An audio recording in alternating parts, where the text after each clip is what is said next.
President Rodrigo Duterte has ordered the police to find the cold-blooded killers of a grade 9 student in Lapu-Lapu City in Cebu.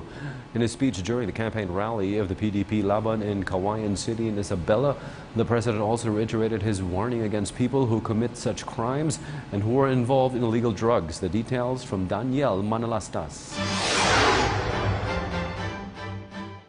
President Rodrigo Duterte expressed dismay over the dastardly and inhuman slaying of a teenage girl, Christine Silawan, in Lapu-Lapu City, Cebu, where the poor victim was skinned and disemboweled. During his speech at the PDP Laban campaign rally in Kawayan City, Isabela, the president said, all these have been brought upon all of us by the pushers, users, and abusers of illegal drugs. Mas kahapon may pinatay ang mga binalatan yung muka. Tapos yung iba, 4 months old. Ngayon yung nag-rape ng 4 months old, patay na yun. Mauna ka sa impyerno, patay na yun. That's why he urged the PNP and AFP to sustain operations against agents and perpetrators of felonies and heinous crimes, and to just brush off negative feedback from human rights advocates. Kaya yung pulis ko na masabi, hindi ko biyaan yan. Mag-resign ako, hindi ko i-pardon ko yan. Bahala kayo dyan.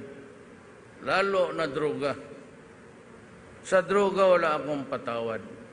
On the other hand, some administration candidates expressed their support for reinstatement of the death penalty following the brutal slay case, to include wannabe Senators J.V. Ejercito and former PNP Chief Bato de la Rosa. Dapat yung ginawa niya, sobra yun. Kahit na mabitay siya, hindi pa rin maibsan ang kalungkutan ng pamilya sa ginawa. Sobra ang ginawa, sobra ang ginawa. Kung ako yung magulang ng bata, siguro kahit na makulong ko, talagang hindi ko na bubuhayin sa ginawa nila. The two senatorials both want the capital punishment for big-time drug lords and drug-inducted psychopaths who perpetrate this kind of heinous crimes in the future. Dito tayo mag-concentrate sa big time.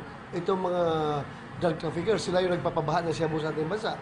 Dahil kung walang traffickers, walang suppliers, walang addict. Bakit namatay yung dalaga na yun? Napakaganda. Hindi lang ni-rape, pinatay na.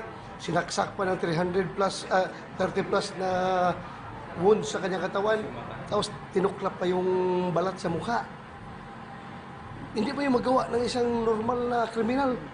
Hindi nagawain to ng normal na tao. Demonyo na gumagawa niyan Sinapian na ito Kaya hindi din natin masisi kung bakit yung marami sa ating mga kababayan, lalo na sa social media, nagnanawagan na ibalik ang death penalty dahil sa mga ganitong klaseng krimen na talagang hindi na ito gawain ng normal na tao. Sinapian na ng demonyo ang gumawa nito. Daniel Manalastas for The Nation.